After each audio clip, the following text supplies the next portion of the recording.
नाजरीन अस्सलाम वालेकुम, आपकी खिदमत में एक नई वीडियो के साथ आपका मेजबान हाजिर है। नाजरीन, आज नदीम मलिक के प्रोग्राम में लतीफ खोसा, जिनका तल्लक पीटीआई से है, उन्होंने जब मुस्लिम लीग नवाज की हकीकत खोली तो सामने बैठी मुस्लिम लीग नवाज की रहनुमा उज़्मा बुखारी को आग लग गई। इसका कोई भी प्रोग्राम इस तरह का तो नहीं जिसमें इसने तहम्मुल का मुजाहरा किया हो, लेकिन आज तो इसने आखिरी कर दी। एक दफा वीडियो मुलाजा फरमाए, फिर इस पर मुकम्मल तफसील आपके सामने रखते हैं। इमरान खान ने 73 साल की जो है वो एक तरफ और उसके जो है वो 4 साल के कर्जे एक तरफ। बहुत शौक है इमरान खान साहब को, हाँ, श्रीलंका बनाने का। हर वक्त आप उनके हर शख्स के मुंह से श्रीलंका बनाने की धमकी सुनते हैं। प्रॉब्लम यह है कि यहाँ एक शख्स है जिसकी गरूर, जिसकी अना, जिसका तकब्बुर जो है वो पाकिस्तान से शायद बड़ा हो गया है कि पाकिस्तान के अंदर कुछ हो जाए, वो कहते हैं जो मैंने कह दिया है वो होना चाहिए। रियासत का किसी को ख्याल नहीं है, अवाम बेचारी रुल गई है। वो सिर्फ इस मुल्क में तमाशा देखेंगे। IMF का पहले प्रोग्राम आपने फ्लाउट किया इमरान खान साहब ने। दार लतीफ़ खोसा साहब, आपने तज़किरा किया था चार्टर ऑफ डेमोक्रेसी का। चार्टर ऑफ डेमोक्रेसी जब साइन हुआ तो आपने खुद ही तफसील बताई कि किस तरीके से मुकदमात एक दूसरे के ऊपर बनाए जाते थे। उस COD के बाद एक तब्दीली आई कि आप दोनों जमातों ने इस सोच और समझ का मुजाहरा किया कि ये विच हंटिंग जो है पाकिस्तान को नीचे ले जा रही।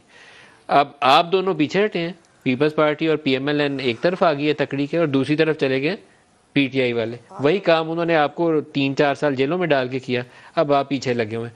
हम आगे नहीं कहीं जा रहे। देखिए मलिक साहब, बिल्कुल मैं समझता हूँ कि पॉलिटिकल स्टेबिलिटी का एक ही रास्ता है कि आइन पे मनवान अमल किया जाए। जब तक आप आइन पर अमल नहीं करेंगे, रियासत को आपने बेतौकीर कर दिया। रियासत जो है वो पार्लिमान अवाम है।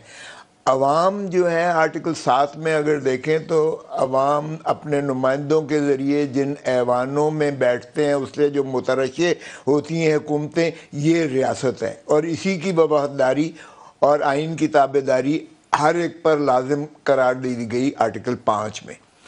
आइन अब ये जो है, अगर हम पार्लिमान को में बैठकर ये मामला डिस्कस नहीं करते और हम अगर अपने सियासी मामलात को कभी मुक़्तदर हलकों के या न्यूट्रल्स के हाथ में देते हैं, कभी अदालतों के पीछे छुपते हैं और अपने आप को बेतौकीर कर देते हैं, यानी अवाम को बेतौकीर, रियासत को हम तजलील करते हैं, रियासत के ऊपर कभी हम हुकूमत को बिठा देते हैं, रियासत के ऊपर कभी हम मुक़्तदर हलकों को बिठा देते हैं, कभी रियासत के ऊपर अदलिया को बिठा देते हैं। ये सारी ताबे हैं रियासत के। रियासत अवाम है, अवाम बेचारी रुल गई है, इसलिए कि अवाम और धरती माँ का, रियासत का किसी को ख्याल नहीं है। तो मैं कहता हूँ इसीलिए एक दफा या तो आपस में डायलॉग कर लें सर, बहुत एक तरफ आर्मी चीफ को बिठा लें, एक तरफ चीफ जस्टिस को और एक तरफ प्राइम मिनिस्टर और अपोजिशन लीडर बिठा लें। ये आपस में तय कर लें, नहीं तो मुल्क डूबता जा रहा है और आगे जाने का कोई रास्ता नहीं। ऑपोजिशन के बगैर जमहूरियत नहीं होती। ऑपोजिशन के बगैर ना रियासत चल सकती है, ना मुल्क चल सकती है। ऑपोजिशन का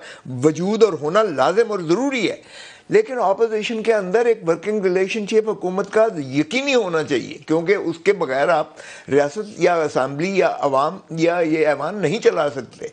तो इसलिए रियासत को बेतौकीर किसने किया? हम सब ने किया है। मलिक साहब, हमारे प्राइम मिनिस्टर की हाजिरी जो है पार्लियामान के अंदर सबसे, आप रिकॉर्ड देख लीजिएगा, हमें अदालत ने निकाल दिया। उस वक्त मोहतरम नवाज शरीफ साहब कहते थे नीचे उतरो, नीचे उतरो, ये बनाना रिपब्लिक नहीं बनेंगे। हमने कहा शरीफ को इस वक्त चाहिए सर, हमने कहा 62 आके तो इस सूरत हाल में खुद लीड करें। हमने 135 तरमीम की आइन में, 135 तरमीम की 18वीं तरमीम में।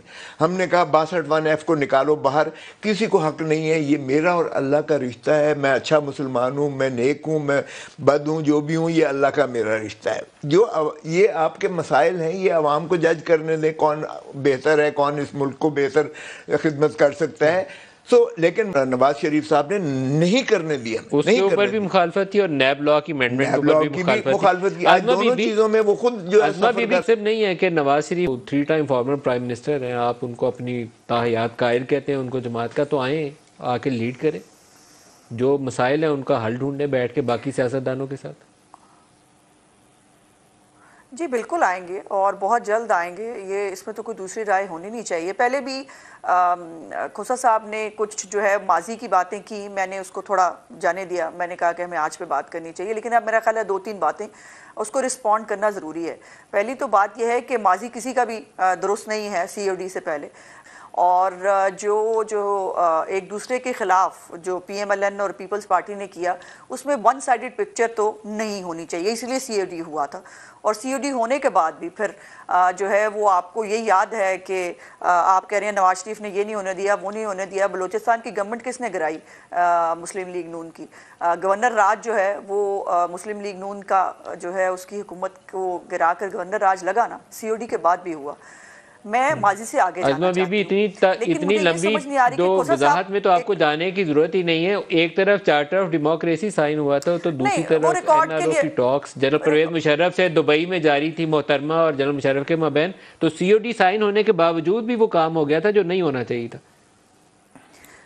मैं रिकॉर्ड की दुरुस्तगी के लिए, बिकॉज वो फिर ऐसे लगेगा कि जैसे मैंने जो है वो अपना पॉइंट ऑफ व्यू नहीं लिया, तो इसलिए मुझे देना जो है, इससे आगे भी जा सकते हैं, लेकिन मैं अभी की बात करना चाहती हूँ। अज़मा बीबी, ये वो रियलिटीज़ हैं जिनको हमें सोचते समझते हुए पाकिस्तान को आगे ले जाना है, तो आपको एक ब्रॉडर पॉलिटिकल कंसेंसस चाहिए पाकिस्तान को आगे ले जाने के लिए, और कोई दुनिया का रास्ता नहीं हमें आगे ले जाता।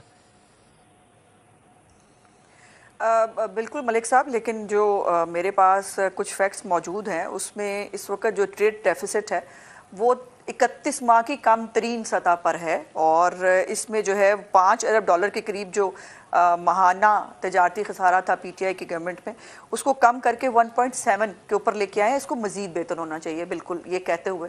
लेकिन ये गुजारिश ये है कि ये तमाम जो हालात हैं जो ख़राब हो रहे हैं, क्या ये मुल्क जो है वो सिर्फ PMLN का है? बाकी जो तमाम इदारे हैं, बाकी जो स्टेक होल्डर्स हैं, वो सिर्फ इस मुल्क में तमाशा देखेंगे। IMF का पहले प्रोग्राम आपने फ्लाउट किया इमरान खान साहब ने, उसके बाद IMF का प्रोग्राम में जब हम जा रहे थे तब आपको वो ऑडियो याद होगी, मशहूर ज़माना शौकत तरीन साहब जो है उन्होंने लेटर लिखवाए IMF को कि पाकिस्तान को पैसे न दिए जाएं।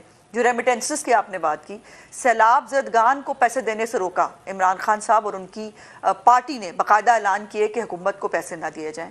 उसके बाद रेमिटेंसेस के हवाले से उन्होंने बैरून मुल्क जो है उनको कहा कि पाकिस्तान के अंदर पैसे जो हैं वो भेजने कम कर दो। अब मुझे ये बताइए, जहाँ एक तरफ ये सियासत हो रही है, दूसरी तरफ जब अपोजिशन लीडर थे शहबाज शरीफ साहब, तो उन्होंने एक्चुअली मिसाक मईशत की बात की थी, और बिलावल भुट्टो साहब ने कहा कि कदम बढ़ाएं, हम आपके साथ हैं।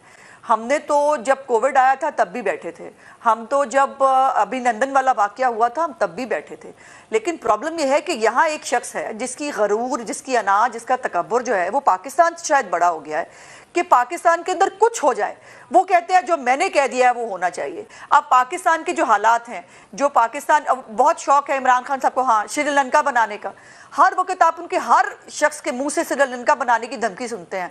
मेरा दिल कट जाता है ये सुन के कि इनका दिल भी कैसे चाहता है कि पाकिस्तान को श्रीलंका बनना चाहिए।